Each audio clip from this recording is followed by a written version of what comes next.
በመጽሐፍ ቅዱስ አስተምህሮ መሰረት ኢሳ አለይሂ ሰላም ይተኛ ያንቀላፋ ነበር። እንዴት ነው አምላክ የሚተኛው? እኔ ይሄንን ውሃ ይዤ ልጠጣ ወደ አፌ ያቀረብኩት እንቅልፍ ሸለብ ቢያደርገኝ ምን ይሆናል? ይሄ ከእጄ አምልቆ ይወድቃል። ምናልባትም ብርጭቆ ከሆነ ውሃው ይደፋል፣ ብርጭቆ ይሰበራል። ለምን? መጀመሪያ በእኔ ጥበቃ ስር ነበር። እኔ እንቅልፍ ሲወስደኝ ከቁጥጥሬ ውጭ ሆነ። የሚጠብቀው ኃይል ስለሌለ ወደቀ፣ ውሃው ተደፋ፣ ብርጭቆ ምን ሆነ? ተሰበረ። ሰማይና ምድርንም እንደዚሁ ስንመለከተው በአላህ መለኮታዊ ጥበቃ ስር ነው ያለው። ሰማይን እኮ بغير عمد ترونها ብሏል። እምታዩት የሆነ ምሰሶ የለም ነው ያለው። አላህ በምሰሶ አላቆመውም። መሬትን ደግሞ ከታች በሬ አልተሸከመውም። በሬው የሆነ ቀን ሲያስነጥስ የመሬት መንቀጥቀጥ እንደሚባለው ማለት ነው። እንዲሁ አላህ ومن آياته أن تقوم السماوات والأرض بأمره ነው ያለው። ከመለኮታዊ ትእዛዙ የተነሳ ሰማያትና ምድር ቀጥ ይላሉ፣ ይቆማሉ ነው። እነዚህን የሚጠብቅ አምላክ ለሴኮንድ እንኳን ተኛ ወይ አንገላጀ ቢባል ሰማያት በወደቁ ነበር። ኢየሱስ ከሆነ ይሄ ጌታችን ይሄ አምላካችን እንዴት በወንጌል ውስጥ ተኛ አንቀላፋ ተብሎ እንዴት ይገለጻል? አምላክ ተኝቶ ምን ይከሰትሽ? በማርቆስ ወንጌል ምዕራፍ 4 ቁጥር 38 ከደቀ መዛሙርቱ ጋር በታንኳይት ውስጥ ገብተው ይላል በጀልባ ባህሩን ተሳፈሩ። ኃይለኛ ማዕበል ተነሳ ይላል። ኃይለኛ ማዕበል፣ እርሱ ግን በስተኋላዋ ትራስ ተንተርሶ ተኝቶ ነበር ይላል። አንቅተውም ይላል ሀታም ያነቁት ማናቸው? የሱ መخلوቅ እንበላቸው እንግዲህ ኻሊቅ ከሆነ እሱ አንቅተውም መምህር ስንጠፋ እንኳን ግዳይልህም አሉት ይላል። እሱም ተነሳና ማዕበሉን ገሰጸው ይላል። በእነሱም አለማመናቸው ወቀሳቸው፣ ማዕበሉም ጸጥ አለ። ጥያቄያችን ምንድነው? እዚህ ጋር ምንድነው የተኛው? ምንድነው ያንቀላፋው ነው ጥያቄው። ፍጡራኑ እስኪያነቁት ድረስ አንቅተው ቀስቅሰው ማን ነው የሚቀሰቅሰው?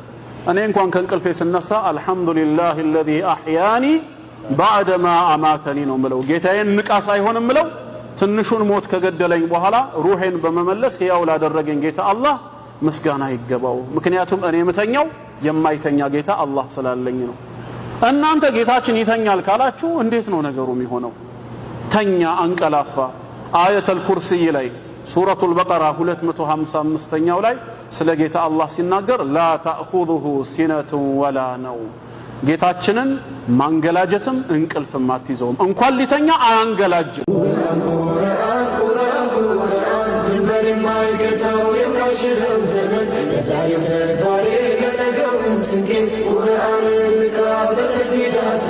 ስልቱ የተለየ ቃላቱ ማራኪ ፍጹም የሌለበት ሰብአዊ ንክኪ ታሪክ ስነ ጽሑፍ ሳይንስ በሙሉ ምንጩ ቁርአን ነው ስልጣኔ ሁሉ የትናንቱ ታሪክ የዛሬ አህዋሉ የነገ ትንቢቱ ድርሳነ ጀሊሉ ሳይንስን ቀምረው ኮርጀው ቢሰሩ የደረሰው የለም ረቂቅ ነው ሲሩ።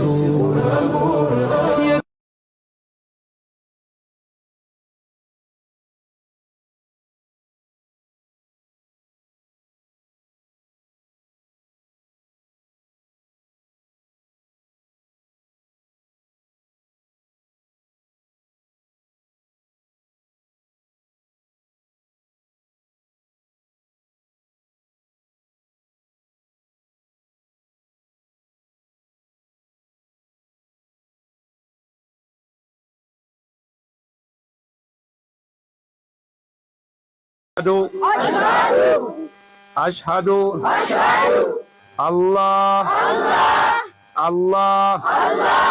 إله إلا الله وأشهد أن محمدا رسول الله وأشهد أن عيسى عبد الله ورسوله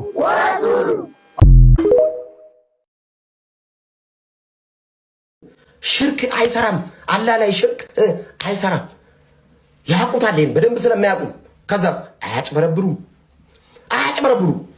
አንተስ ሄደ ነጠላን ለብሰ መስቀል እንደዚህ አርገ ጀለብያ አርገ ይሄ ማስመሰል ነው። ይሄ ማጭበርበር ነው። ይሄ በሙስሊም ለመወደድ የሚደረግ እርካሽ ተወዳጅነት ፍለጋ ነው። እርካሽ ተወዳጅነት ሙስሊሞች ውስጥ እንደዚህ አይነት አጭበርባሪ አይፈልጉም።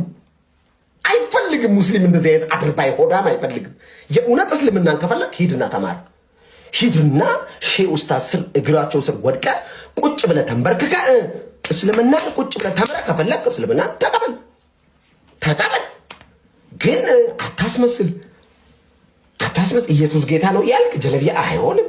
ሌባ ነህ አንተ፣ ለኔ አጭበርባሪ ነህ አንተ። ለኔ ምንድነህ?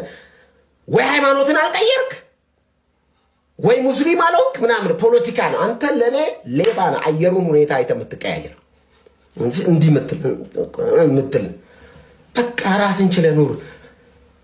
ሙስሊምን ትወዳለህ? በቃ የእነሱን ነገር አክብርላቸው። ሙስሊምን በጣም ነው የምትወደው? አዎ ሙስሊም የወደውን ነገር አክብርለታ፣ አትንካበታ። በዛ ማክበርን ግለጥለት። ባይዞ አንድ ሙስሊም አንተ እንደምታከብረው የሚያረጋግጠው መንገድ ታውቃለህ? አንድ ሙስሊም የሱን ነገር ባለመንካት መብቱ ነው። እኔ ሙስሊም ጓደኞች አሉ። ኑር አሊ የሚባል ጓደኛ አለኝ። ቤቴ ይመጣል። መስገድ ሲፈልግ አዘጋጅለታለሁ። ይስገድ፣ መብቱ። አላገባኝ፣ አልናገርም። ለምን ሰገድክ? ለማን ሰገድ? ምን አገባኝ? ያገባኛል? አያገባኝም። አልነካበትም፣ አላስመስልበትም።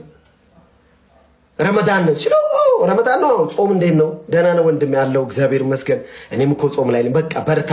በአንተ ዱዓ አላህ ይታረቀን፣ በእኔ ስግደት ኢየሱስ ይቅርታ ያደርግልን። እሺ ቴንኪዩ፣ በርታ አባቴ። እሺ በቃ አለቅ። ከዛ እሱን ለማስደሰት ብዬ እሱ ግን አያደርግም። እስቲ ሙስሊሞች በጣም ነው የምወዳችሁ፣ በጣም ነው የማከብራችሁ ሙስሊሞች። አንድ ጥያቄ መልሱልኝ። እስልምና እምነት ተከታዮች ሪስፔክት አለኝ ለእናንተ፣ ያው እግዚአብሔር በሚያውቀው ይኸው በዚህ ነው የምምለው። በጣም ነው የማከብራችሁ። የሰው ስለማትነኩ የራሳችሁን ስለማታስነኩ እወዳችኋለሁ። ነጠላ አርጋችሁ መስቀል እንደዚህ አርጋችሁ ኢየሱስ በሚል መዝሙር ትሰራላችሁ። ሙስሊሞች ትሰራላችሁ። ቪዲዮ እንደው በምትወዱት በአላህ ልለምናችሁ ትሰራላችሁ። አትሰሩም? ይሄው አንሰራም። አይሰሩም። በታሪክ አያረጉትም። ለምን አያስመስልም? ሙስሊም ጋር ልወደድ ባይነት አላህ ላይ ሽርክና አይሰሩም። አንተ እንድትወደው ብሎ አላህ ላይ መደረብ አያውቅም። አንተ እንድትወደው ብሎ ነብዩ መሐመድ ላይ ቀልድ አያውቅም። አንተ እንድታከብረው ብሎ እሱ በሚከተለው በእምነቱ ሂደቶች ላይ ፕሮሰሶች ላይ ስራዎች ላይ አይሸቅጥብህም። ከፈለክ አትውደደው እንጂ ሙስሊም ላመነበት ሀቅ ይሞታል። አንተስ ገና ለመወደድ ገና ለማሽቃበጥ ብለህ መስቀል ገጭ አድርገህ ጀለቢያ ለብሰህ ቪዲዮ ትሰራለህ። ሙስሊሙስ አሽቃባጭ እንደሆንክ ያውቃል። ለድራማ እንደሆነ ሙስሊሙ ያውቃል። ለቪው እንደሆነ ሙስሊሙ ያውቃል። ለላይክ ጥማት እንደሆነ ሙስሊሙ በደንብ ያውቃል። ለፎሎወር ፍለጋ እንደሆነ ሙስሊሙ በደንብ ያውቃል። እስልምናን ከወደዳችሁ የእውነት ውደዱ። እኔ በሌላ ሃይማኖት ውስጥ ነው ያለሁት አይደል? ሙስሊሞችን እወዳችኋለሁ፣ አከብራችኋለሁ። በሃይማኖትስ አንድ አይደለንም።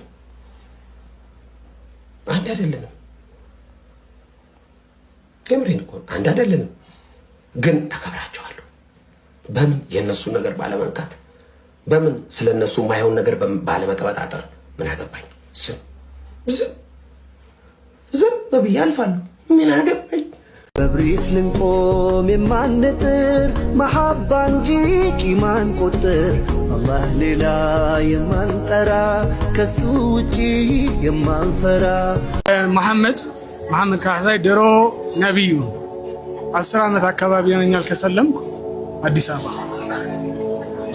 አየ ቢስሚላህ። የድሮ ስሜ ዘገየ ይባላል፣ የአሁኑ ሙሳ። እኔ የሰለምኩት አሁን 8 ዓመት ሞልቶኛል። ከፋሚሊ ጋር ነው ከቤተሰብ ጋር ነው እና ሮቤ የሚባል ሰዲቃ ነው የሰለምኩት። አሁን አዳማ ነው የምኖረው። ከአዳማ ነው የመጣሁት። እሺ ስሜ የኔ መጀመሪያው በእምነት ይባላል፣ የአሁኑ ካሊድ። ከሰለምኩ 7 ዓመቴ ነው። አዎ ከአዲስ አበባ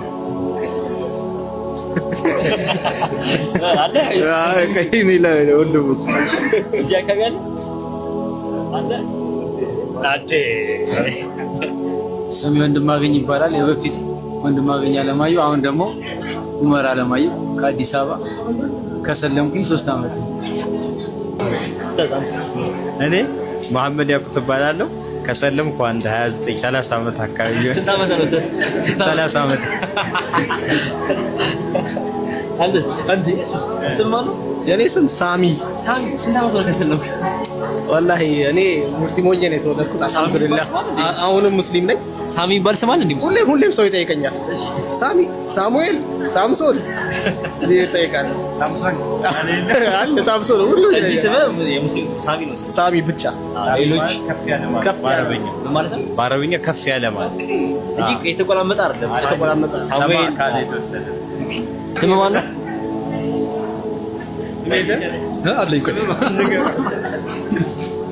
ስሜ ቴዎድሮስ እባላለሁ። ኦኬ ያውንስ አህመድ። ስንት ዓመት ሆነ ከሰለምክ? አልሐምዱሊላህ 6 ዓመት ሆነ። ማሻአላህ ማሻአላህ። የት አካባቢ ያለው? ከአዲስ አበባ አልሐምዱሊላህ።